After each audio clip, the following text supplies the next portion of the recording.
Баршаңызға сәлем. Менің есімім Едіге. IT білім ету арнасын жүргіземін. Бүгінгі видеода үздік IT ұстаз жарысының іріктеу кезеңдерін есептерін талқылайтын боламыз. Яғни мынау осы сәуір айының негізгі кезеңі осы айдың соңында болады, офлайн. Мынау сол онлайн кезеңі, соған іріктеу. Енді бірінші есептен бастайық. Батырлар. Тарихтан бәрімізге мәлім, жоңғар шапқыншылығы кезінде қазақ жерінен айырылып та қайтарып та алған кездеріміз толып атылады. Мұндай жорықтардың бірінде екі түрлі әскер қосылған дейді. Жоңғарлар үйге келе жатқанын естіген Абылай хан 300-дің басын қосып, үлкен жасақ құрып жатыр. Абылай хан өз батырларының алдына шығып, батырлар, сендер әрқайсыларың екі жауынгерге татитын қолбасшы батырсыңдар. Жеріміз болашаққа аманат деп жеткізеді. Осы жорықтың қалай аяқталғанын естіген бұқар жырау айтқан дейді. Егер жеңіп келсе аманат, жеңіліс тапса қиянат, екі жақ теңдей күш көрсетсе, онда қанағат деген екен. Егер екі жақтың әскерлерінің саны белгілі болса, онда бұқар жыраудың айтқан сөзін тап дейді. Мына жердегі бізге маңызды нәрсе, әрқайсыларың екі жауынгерге татитын қолбасшысыңдар. Енді мына жерде қалай жазылып тұр. Бірінші жолда 3 мән берілді. Бәрін оқып керек біздің басынан аяқ. Бірінші жолда 3 мән беріледі, яғни әр 100-ден жиналған батырлар саны, яғни 300 бар, әр 100-ден жиналған батырлардың саны дейді. Ал екінші жолда 2 мән, жоңғарлардың екі жасақ әскерлерінің саны дейді. Біз бағанағы есіміздегідей, әр жауынгеріміз екі адам татиып деді ғой. Сондықтан бізде мына жерде бірінші жағдайда бізде 3 жауынгер бар, біз жақтан, ал жоңғарлардан 2 бар. Яғни біздегі 3 жауынгердің ұпайы 6, өйткені әрқайсысы 2 жауынгерге татиды.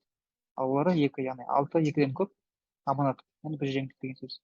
Ал екінші мысалда 3 жауынгер бізден, яғни 3 жауынгерді 2-ге бөлсек 6, ал оларда барлығы 20, яғни 6 20-дан кіші, сондықтан біз ұтылып қаламыз. Яғни қиянат деген сөз. Ал үшінші жағдай, бізде 3 жауынгер 6 болады, ал оларда қосымша 6 қатер. Яғни екі жақ өзара тең болып тұр, сондықтан қанағат болды. Енді бұны есептің шешуінде біз істейміз, ABC деп өзіміздің оқып аламыз, қосындысын оқып аламыз, орның суммасын табамыз. Оны 2-ге көбейтеміз. Ал мыналардың суммасын табамыз, оны 2-ге көбейтпейміз. Яғни осы екеуін салыстырамыз өзара. Яғни бұны біз шартты операторларды қолдану арқылы шығарамыз. Бұны бірден жазсам болады.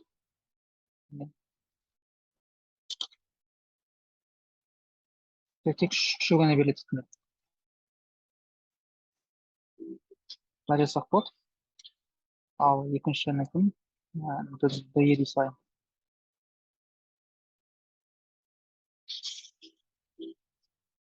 Осылай жаздық. Соңында дейміз, сумманы табамыз. Егер бізде көбейту A плюс B плюс C. Егер біздің жауынгерлердің саны көп болса, онда тең аманат дейміз.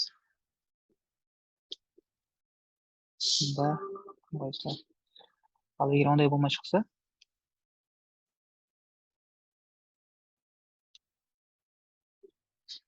негізі кодты бұлай бірден жазбау керек. Өйткені сіздер білмейсіз ғой, нақты дұрыс шыға ма, дұрыс шықпай ма. Сондықтан жаңа запуск дегенді басып, не қосаңыз болады. Кодыңызды тексеріп алсаңыз болады. Else design. Бұлай бізде басында біздің жеріміз көп болса, аманат дейміз. Ал егер тең болса, онда қанағат. Ал егер күш болып қалса, онда қиянат дейміз. Тексеріп көрейік мына жерде 1 1 1 3 3 болса,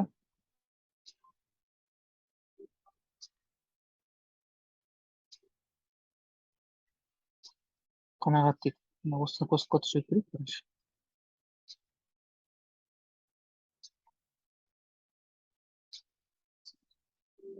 Оны өтіп тұр. Сонда қарапайым код. Енді бұны біз не жазып көрейік. Так, C++ шараптар болса, C++ жазып көрсетейін. Так, C++ қалай болады бірінші. input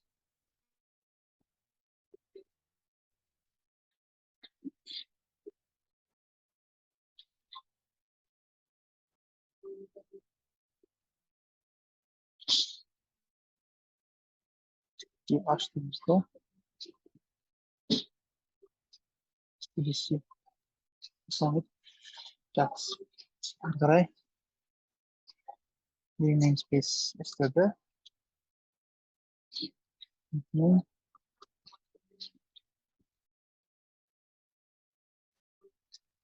адресі және бәрін бірден оқып шықсақ болады. Ары қарай осы шартты жасаймыз. Бұл өзара тең болса онда біз layout дейміз.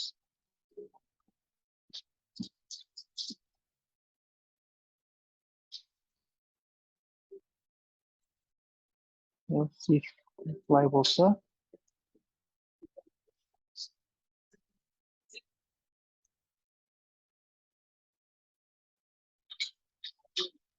қанағат дейміз.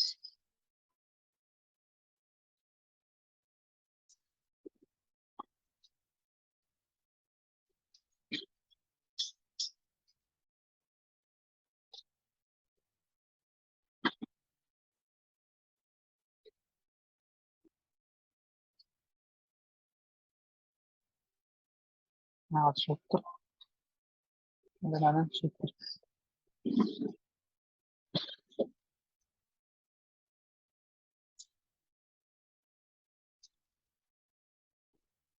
Алпыс дейді. Неге? Себебі оның жеті рейсі, яғни өтелік күнсаны шығып кетеді. Сол үшін біз мұнда long десек болады. Енді көріп тексеріп.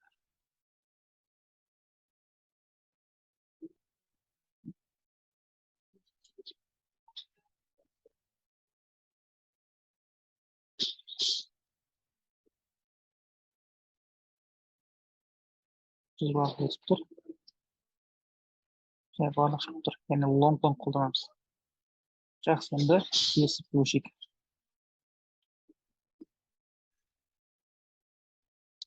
Екіншіміз ондық сан. Ондық сан деген бәріміз білетіндей ол яғни артынан санағанда екінші цифр. Алты жастар алпамыс мектепке ерте барумен қоймай, оң солына қарамай математика есептерінде шаша бастап істеді. Кейінгі жылға демекші, сол ауылға кетуге деген жас келіп, алпамысты сынап көрмекші екен. Ал көрейік деп кез келген санды айтқанда, алпамыс кідірместен де жауабын айтып беріп отыр дейді. Оны көрген ауылдастары алпамыстың жауабын тексеруге арналған программаны сізден сұрауда дейді. Яғни бір n деген сан беріледі, абсолют шамасы. Абсолют шамасы деген модуль деген сөз. Модуль, яғни бір сізге сан беріледі, соның модулі, оның 20 дәрежесіне. Аспект.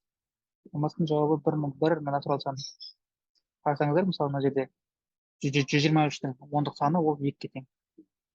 Ал мына санның ондық саны ол мына жерде нөлге тең. Енді бізде мынандай нелер бар, жағдайлар.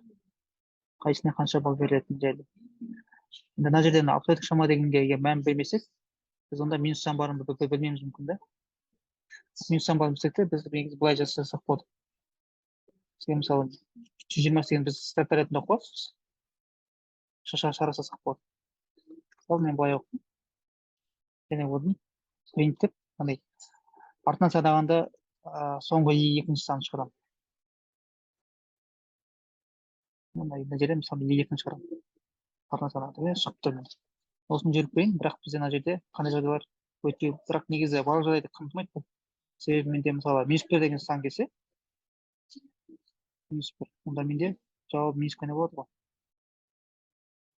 Ол дұрыс шықпайды, 30 балл деп тұр.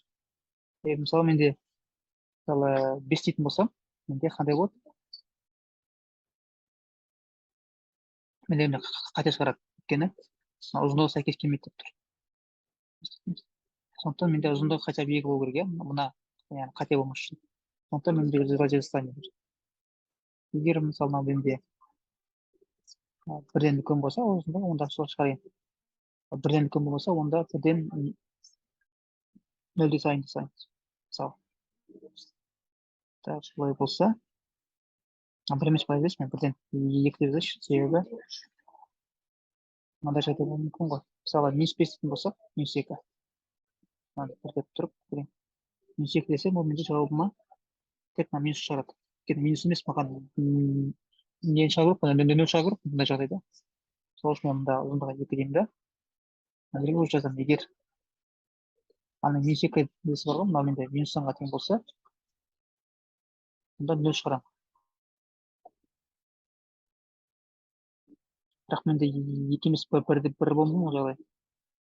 Сол үшін мұнда маған тағы да шарттар істеу керек болады. Бәрі жазу керек онда маған. Егер бірден үлкен болса деп жазуым керек осы жерде. Ал қалған жағдайда тең болмаса деймін. Минус бір дей саламын да, болды, мен неден шығып кетемін. Ал болмаса, онда мен нөл жасаймын. Минус екі.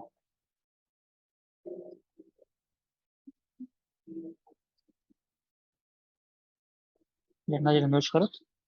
Ал бес дейтін болсам, тоже нөл шығарады.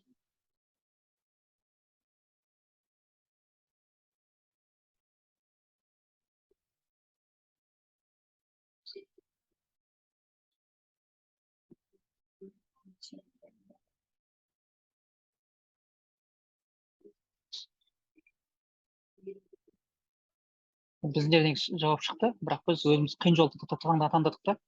Себебі біз мына не ретінде қолдандық, яғни сан ретінде шығармадық, біз тек строка ретінде қарап, соңғы санға қараймыз мына жерде. Былай қарай мен жаза салайын, былай. Мысалы, біздің санымыз солай ұзындығы екіден үлкен болса, мысалы 321 деген болса, біз ана ала саламыз, иә, артынан санағанда екінші әріптер. Яғни мынандай строка ретінде алсақ. Ал мысалы екі сан болса 25. Мен қараймын, мына алдындағы сан минус сан ба емес па дейсем. Минус сан болмаса, онда сосын аламын. Ал маған минус санға тең болатын болса, ол сан, мысалы минус бес болса, алдындағы сан минус болып тұр ғой, сол үшін мен нөл деп шығарамын. Яғни осы жағдайды қарастырдым да жаңа кодта. Мына жерде міне минус санға тең болмаса, онда минус екіге қая беремін. Ал минус бес сондай болса, онда бірден нөл шығып кетеді. Осылай шығарса болады. Бірақ негізі оңай жол ол былай істемей ақ біз тек былай істесек болады ғой негізі. Нені айналдырамыз төртінші санға. Төртінші саннан кейін оның модулін аламыз. Бізде оң сан болады, иә, модулін алғаннан кейін. Содан кейін бұл санды біз бірінші онға бөлеміз. Онға бөлгенде сіз кез келген санды онға бөлсеңіз, ол соңғы цифрын алып тастайды ғой. Мысалы 517 деген сан болса, оны онға бөлсек бүтіндей. Мына соңғы сан сыз қалады, елу бір қалып қояды. Содан кейін қалған санның соңғы цифрын алу үшін біз онға мод аламыз қалдық. Мысалы 38 болса, бізге 8 алу үшін біз мынаны онға бөлгенде қалдығын аламыз. 8.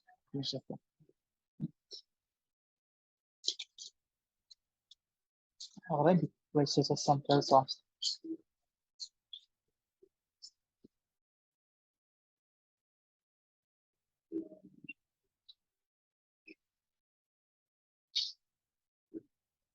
Мына шоқтыр да көрейік.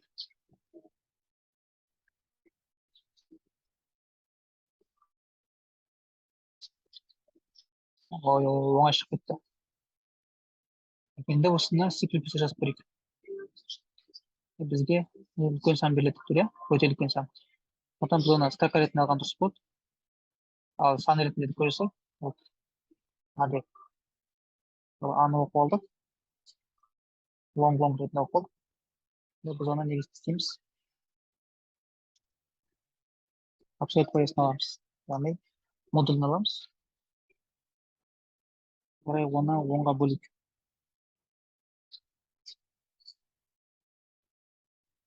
Онға бөлгенде бізде бүтін сан қалады. Қарай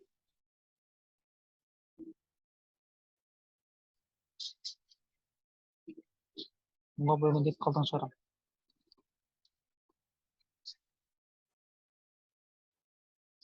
алпыс төрт дейтін болсақ, алты шығу керек. Көрейік.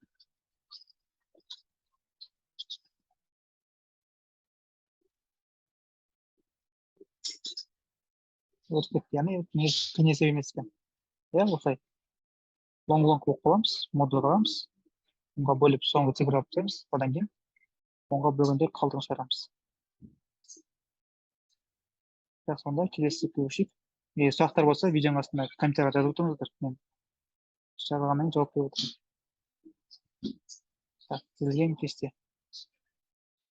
Бірден монша сабағынан келе жатып, көшеде бір әріптерден тізілген кестеге көз түсіп қалады. Бір қызығы, ол әріптер әліпби тәртіппен тізілген екен дейді. Және соңғы әріпке жеткенде қайта ретімен басынан басталады дейді. Үйіне келіп сол заңдылықты әріптерді тізіп жасатайын десе, шамасы келмей біраз қиналған. Жөн көмек сұрауда. Бізге n деген сан беріледі. Кіші латын әріптерден тұратын әліпбидің nn деген кесте шығарылсын дейді.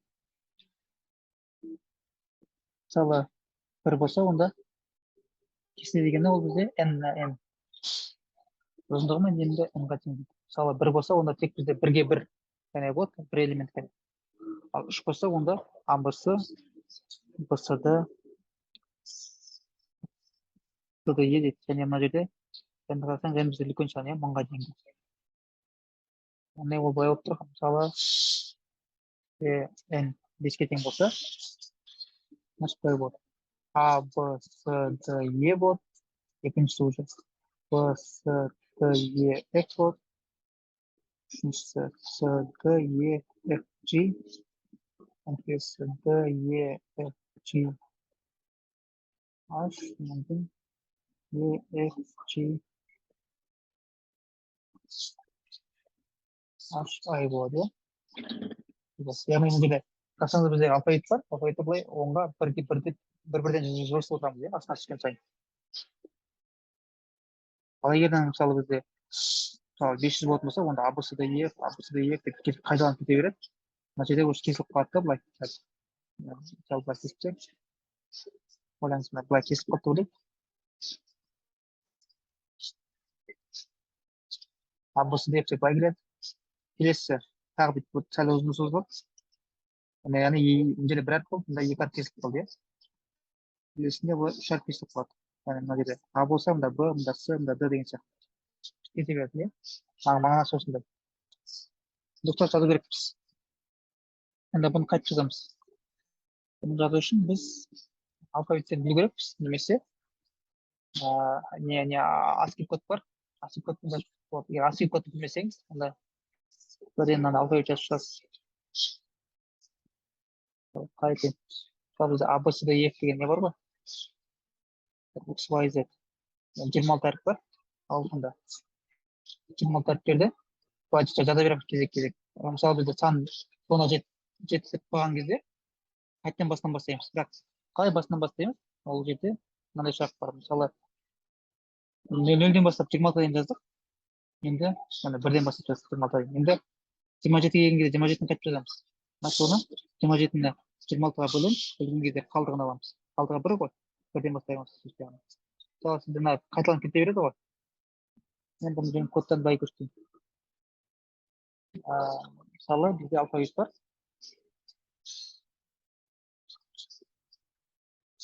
А, Б, С, Д, Е, F, G, H. Осыны қойсаң, кодтан. Яғни осымен қайталап жаза беруге де болады. Мысалы, 26 деп қойып берсек болады, көбейтіп. Соңына дейін. Оны үйтіп қойып жазғанша, мынау ASCII кодты білсек, әр әріптің өзінің кодтары бар.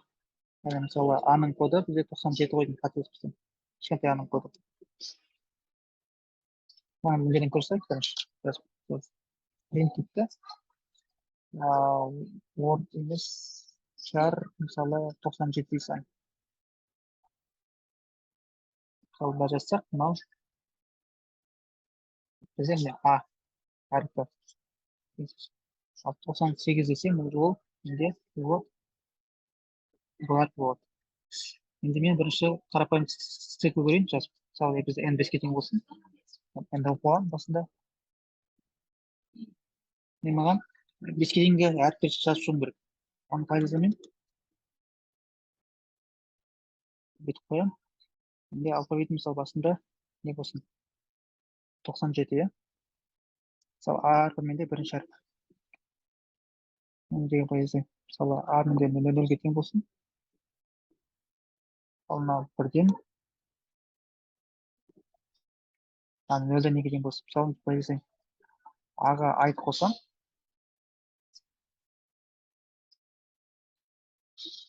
Сосын оған мен 97-не қосайын. Сосын принтті көрейік мынаны. Шығардық.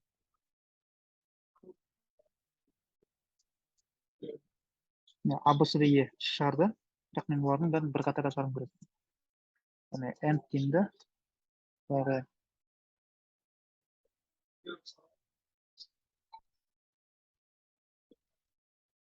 Мына жерде А, Б, С, Д, Е болып тұр.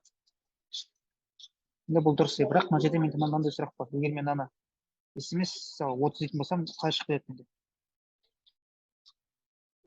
Мына жерде уже 26-дан кейін ары қарай онда уже өте сандар шығып кетеді. Өте сандар.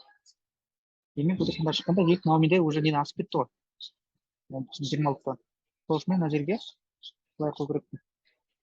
26-ға бөлгенде 6-ды жазу керекпін да мына жерге мынаған. Сол кезде менде ол қайталана береді. XYZ деп бітті да қайтып А, Б, С қайталана береді. Мысалы. Енді менде мысалы бірінші цикл менде дұрыс болуы мүмкін, бірақ екінші цикл менде оның бір жерге жазу керек қой. Сол үшін мен мында тағы бір не болсам, цикл болсам, мендегі I плюс J деймін. Осылай жазып көрсек не болады? Жазсақ бізде бәрі бір қатарда шығып келеді.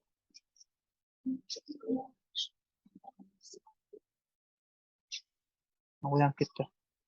Мынаның бәрі негізі бір қатарға шығып жүреді бүкіл. Бізде бір қатарға емес, мынау. Кейін мына жерге пейнтте бос шығарым керек. Міне. Уже дұрыс болды. Былай Д деп бітеді. Келесінде уже тағы біреу қосты үстінен. Тағы біреу қосады кете береді. J. Бір-бірден қосып кете береді. Шамамен осындай код. Негізінен жерде бізде А бар, аның вообще керегі жоқ сияқты. Ол ешқандай рөл ойнатқан жоқ. Жағдайда. Былай шығып тұр. Енді осы кодты жауып көрейін. Так, сейв.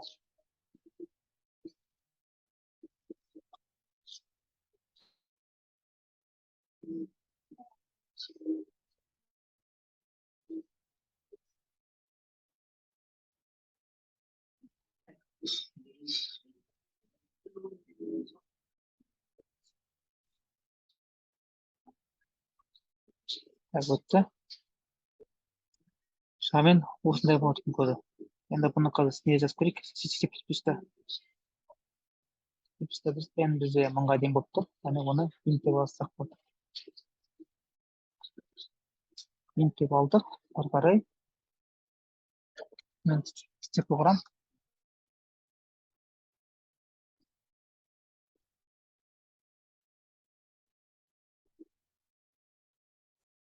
Одан кейін J түсірдім.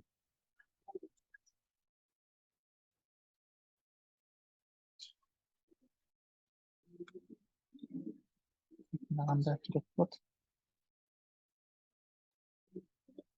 Cout I плюс J. I-ға J-ді қосам. Оның 26 салдығына 97-ні қосам. Осының мен несін жазам. Char деп әрпін жазам. Мына жерде Cout деп жаңа жоба түсіп отыр керек. Керек жоқ. Offset емес бұдан бір кішкене қылайыншы. 13 деп.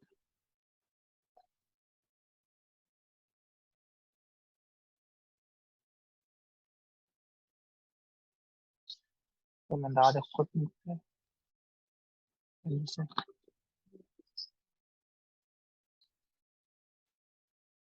13 бәрін шығарып тұр. Онда осыны жүріп көрейік.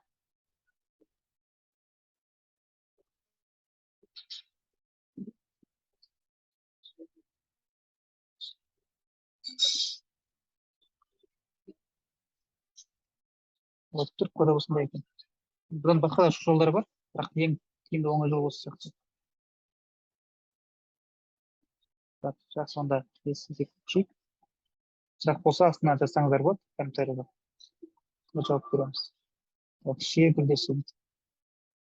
Бірде Қарағаш апай баудағы көп гүлдеген шиелерді қарап отырып, мынаның бәрі салса, оларды қайнатып варенье жасаймын деп армандап отырса керек деп сөйтіп, бүкіл шиелерді теріп қайнатылған варенье пәлен-пәл литр болса, онда олардың кемі қанша банка дайындау керек болар екен деп терең ойға батыпты. Яғни сізге қанша банкілер болатынын табу керек, ал банкілер варенье толып батырады дейді. Егер де варенье банкі толық болуына жеткізілмей қалса, онда Қарағаш апай бала-шаға жетім ғой деп қалдыратын. Яғни артық болатын болса егер. Мына жерде біз не айту керек? Бізге бірінші жолда банкілер көлемі бөлек. Қанша одан кейін екінші әр банкінің көлемі, үшінші жолда қайнатылған вареньенің көлемі. Бізде мысалы қанша банкі бар екен, оның әрқайсысының көлемі де беріледі. Және қайнатылатын вареньенің көлемі.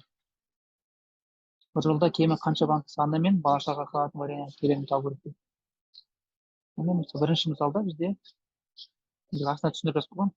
Бірінші мысалда бізде 3 түрлі көлемді банкілер бар еді. 1, 3, 5 дейді. Ал бізде 10 литр варенье қайнатылған дейді. Біз 10 литрді онда біз 5-5-тен 2 банкке жауып аламыз. 2 банкке жауып алса, онда артық қалмай қалады ешқандай. Яғни бала-шағаға 0 дейді. Мына үшінші мысал сатып кетті. Үшінші мысалда бізде 2 банкі бар. 3 және 5 литр бар. Біз 2 литр варенье қайнатсақ, ол мыналардың ешқайсысына сыймайды ғой. Банкілер үлкен бізде қайнатылған вареньеге қарағанда. Яғни бұл тек бала-шағаға бере салады. Яғни банкі жабылмайды. Өйткені банкілер үлкендеу. Бұл үшін көп қайнату керек. Ал мына мысалды көрейік. Мынаны енді сызып көрсетсем ғой. Ауызша айтқанша. Екінші мысал сызып көрсетейін. Бізде 2 банкі бар. 3-5 деген. 2 банкі екі емес. 2 түрлі бар, бірақ әрқайсысында безлимит банкі бар десек. Бізде 9 литр варенье қайнатылған, иә? Біз біріншіден аламыз, 5-ті аламыз, яғни 5 банканы қайнаттық, жаптық. Ағырай бізде 9-дан 5 алсақ, бізде 4 қалып қойды ғой, 4. 4-ке біз 3 литр банкын жабамыз. Қалдығы бізде біреу қалып қойды, біреу. Оған банкі жабылмаймыз, тек 3 пен 5 кәне бар бізде. Бір артық қалды, яғни оны бала-шағаға керек. Ал бізде 2 банк жабылды. Енді осы жерді шығару керек. Логикасына не жерде? Яғни қанша кемі банкі дейді, кем банкі. Бұл жерде негіз логически ойласақ, бізде негіз басында ең үлкен банкілерден бастау керек қой. Мысалы, ойлайық, тағы мысал берейін. Мысалы, біз 100 литр қайнаттық. Бізде банкілердің түрлері бар. Мысалы, 3 литр банкі бар, 8 литр, 15 литр банкі бар десек дейді. Біздің жағдайда. Басынан кейін біз бірінші 15 литр банкын жабамыз. Бізде қанша қалады? 85 қалады, иә? Сосын тағы 15 жабамыз. Осындай пока үлкені ғой, пока жетіп тұр. Бізде қанша қалады? 70 қалады. Тағы 15 жабамыз. 55 қалады. Сосын тағы 15 жабамыз. 40 қалады. Тағы 15 жабамыз. 40-тан 15 алсам менде қанша болды? 25 қалады. Тағы 15 жабам менде, сонда 10 қалды. 10-дан 15 жабамын, мен тек 8 жабам, 8 банк. 8 банк жабам, 2 қалды. Демек, 3 күн жетпейді. Демек, бала-шағаға 2 банк қалды да. Қалған менде 1, 2, 3, 4, 5, 6, 7 банкты. Мен не кетті, 7 банкі жабылды. Жауап менде 7-де 2 деген сөз. Енді бұнымен қараңыздар, каждый раз 15-тен алып отырғанша, мен бірден 100-ді 15-ке бөле жағын дұрыс қой менде. Бөлсем менде қанша шығады? Менде қанша шықты? 30, 90, яғни 6 шығады, иә? Яғни 6 банкі жауап толық. Менде қалдығы қанша қалды? 15-ке бөлгенде қалдық менде 10 қалды, иә? 10 қалды. Яғни оны енді келесінде көре беремін. Бұл жерде логика мынандай ғой, мен максимумнан бастап минимумға қарай кете беремін. Банкілерді бөліп шығып. Солай оңай табамын. Өйткені бұл жерде мысалдарға айтпасақ, бізде 10-9 дәрежесі берілген. Біз қазір оның 9 дәрежесінен үлкен сан болса, соны оның алып өтпейсіз, оны алып отырсаңыз, ол циклді уақыт өтпей қалады ғой. 10-9 дәрежесі берілген. Сол үшін не істейміз? Онда былай жазамыз. Бізде бірінші берілген банктер саны, ары қарай бізде банктер берілген. Банктермен бірден сұрыптап шықсам болады.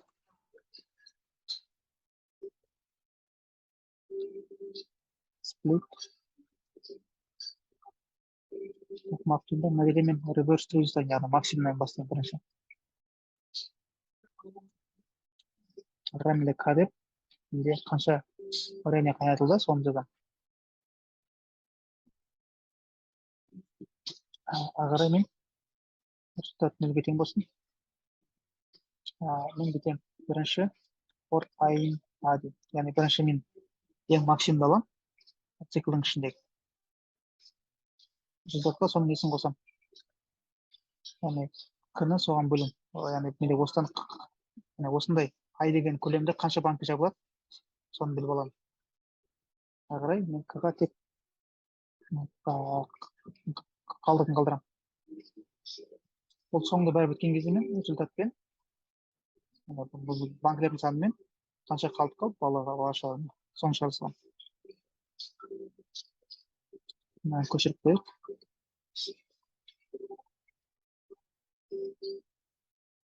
Екі нөл дейді.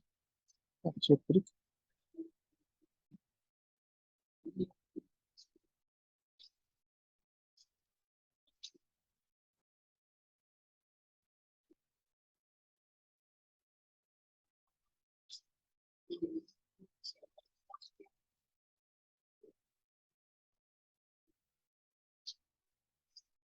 Мынаны мен сұрыптап тұрғанда мен оңай жасайын бірінші. ChatGPT-ға жасайын.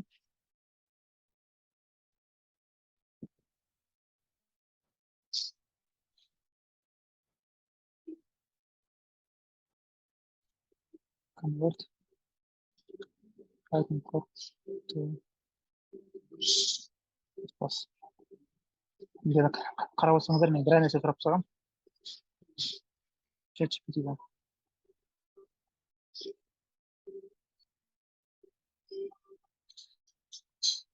Оқып алдық, сұрыптадық.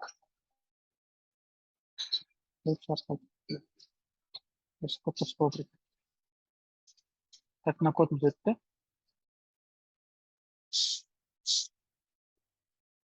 Ана кодпен біз автоматқа фильтр жасайын.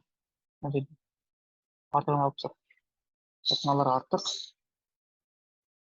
Алдық, мына жерден. Өтеген юзер білген ашық.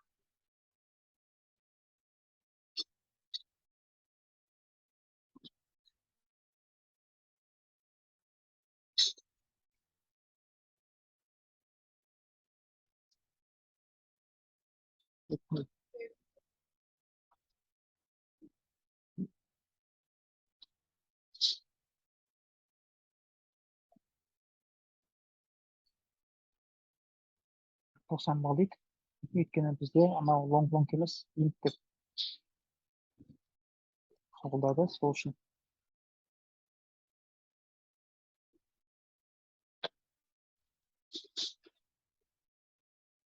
Яғни бізде өте үлкен сан болса, мына int-қа сыймай қалады. Дерек long деп қойсаң, ішіне болды. Көрейік.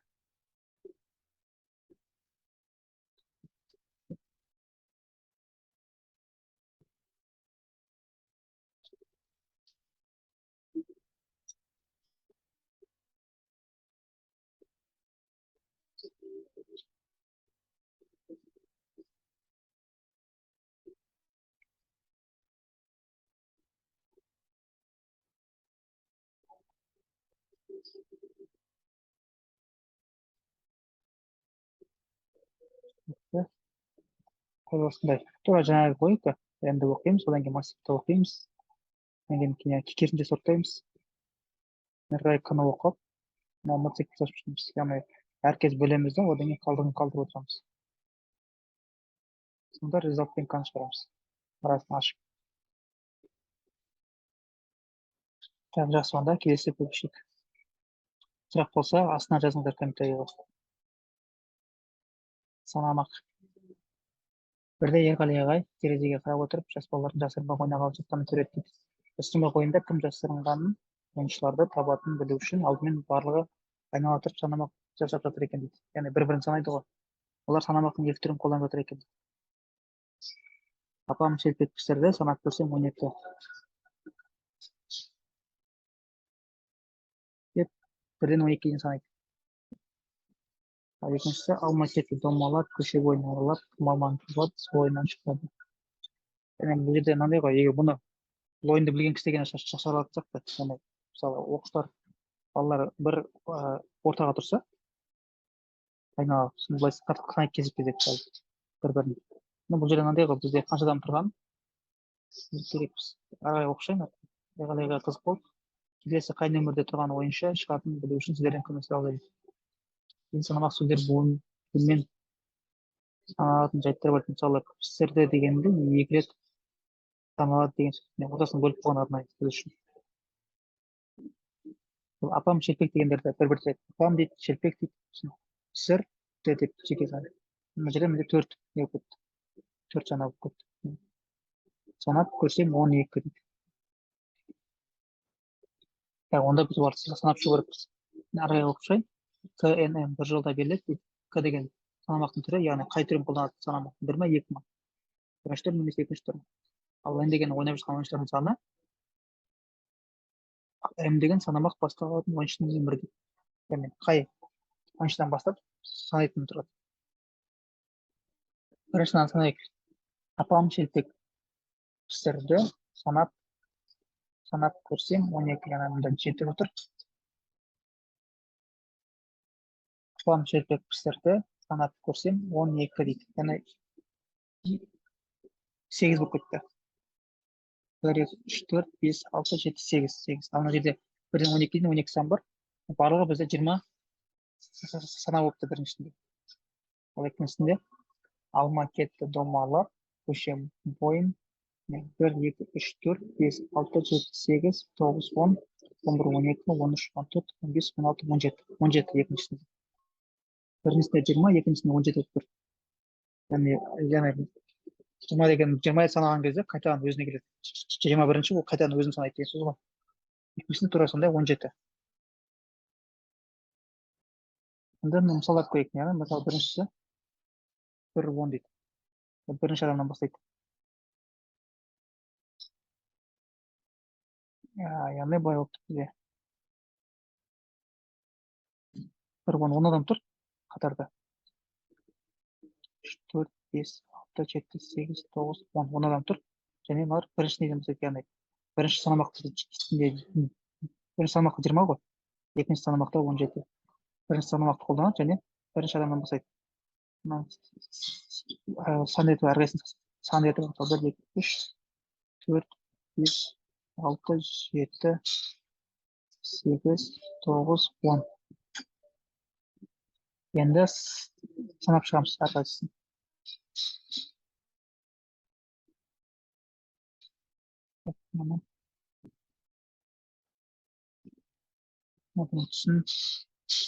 Мысалы, бірден бастайды дейді, бірінші ойнан шығын бастады. 1, 2, 3, 4, 5, 6, 7, 8, 9, 10 дейді. 11, 12, 13, 14, 15, 16, 17, 18, 19, 20. 20, яғни маған келді. Қайтадан 2 групптан, яғни мына ойыншы шығады. 10-шы ойыншы.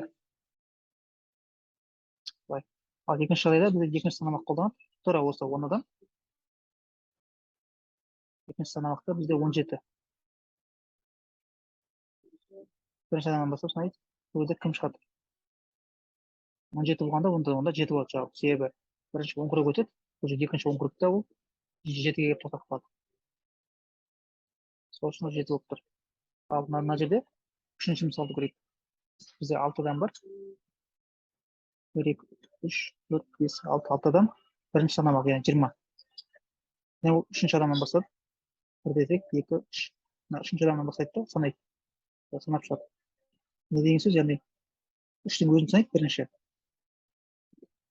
бір деп үштің өзін санайды да, жаңа сол үшін значит біз екіден кейін бастайды деген сөз. Дұрыс та бізге екіден кейін, яғни екіге мен нені қосамын, 20-ны қосамын, екіге 20-ны қосамын, 22 ғой, 22, яғни 22, 22-ші орынға келді. Ал 22-ші орын дегеніміз бізде қалай, оны 6-ға бөлгенде қалдығын тауып саламыз.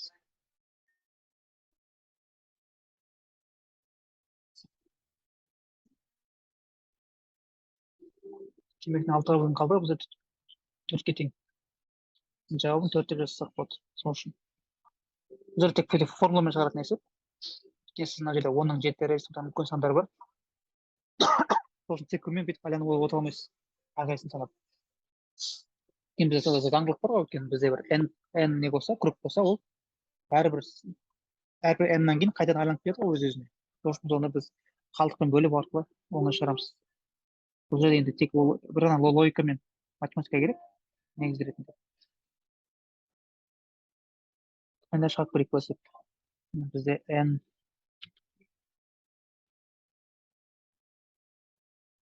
деген бізде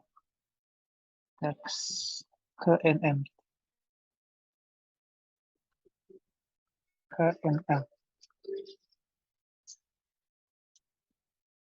мынау оқып үшін ары қарай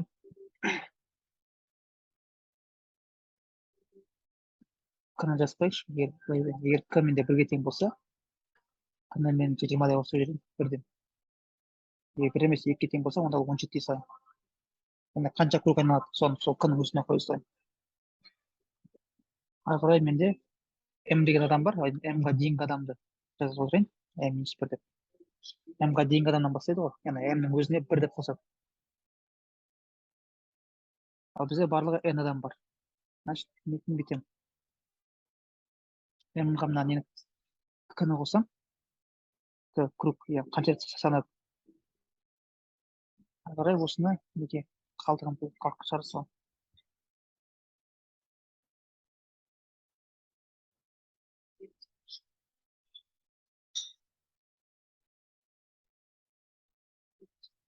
Так, 0 деп шығарды. 0 дегеніміз бізде 10 деген сөз, иә.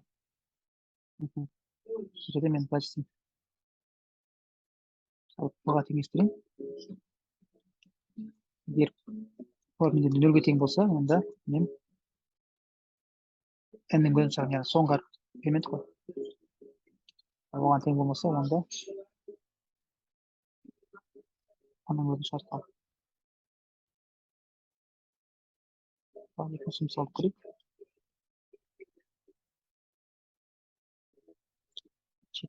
Үшінші мысалды көрейік.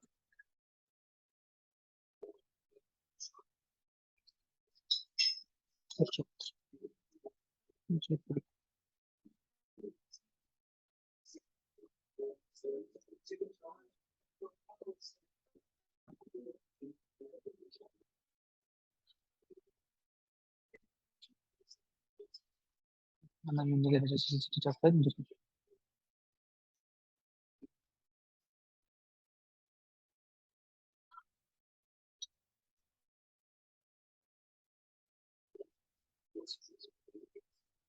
Вот есть. Осылай міне біз санамақ ниеттері бар.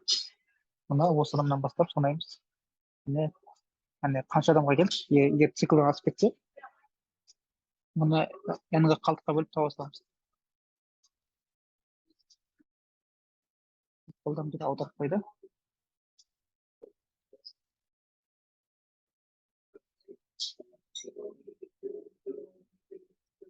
Үлкен сандар болды жаңа, иә. Лаң-лаңдап қойсақ.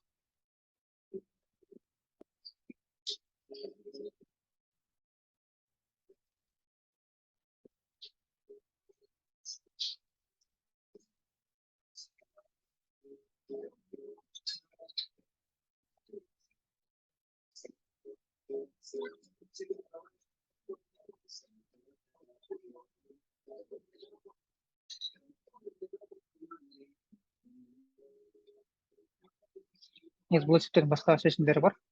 Егер басқа шешім ұсынсаңыздар, оның астына комментарий жазыңыздар, бірге талдайық.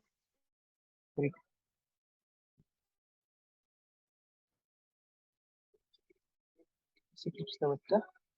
Бұл осында үшеуін оқып аламыз қатар. К бірге тең болса 20 дейміз. Егер екіге тең болса, ол 1 мен 2-ден басқа вариант жоқ ода. 17-ге тең болады. Сосын m-нан бұрынғы элементтен бастап қосамыз. Қалдығын шығарамыз. Егер 0 болып қалса, значит 0 деген ол соңғы элемент деген сөз бар. Мысалы 10 элемент бар. 10 сан, 10 адам. Егер біз 10-ға келсек, значит 10-ды 10-ға бөлгенде қалдық 0-ге тең ғой, сол үшін 10-ның өзін шығару керекпіз. Басқа жағдайда деп шығарамыз. Қысқасы осылай. Егер видео ұнаса, лайк басып, астына комментарий жазыңыздар. Бұйырса, осы апта соңына қарай, осы айдың соңында өзі іріктеу кезеңі өзі болады. Оны офлайн, яғни офлайнға өткен 30 жылды құттықтаймыз. Офлайнда сәттілік. Офлайн өткізгеннен кейін де осылай есептерін талқылап шығаратын боламыз. Назарларыңызға рахмет. Келесі видеода кездескенше сау болыңыздар.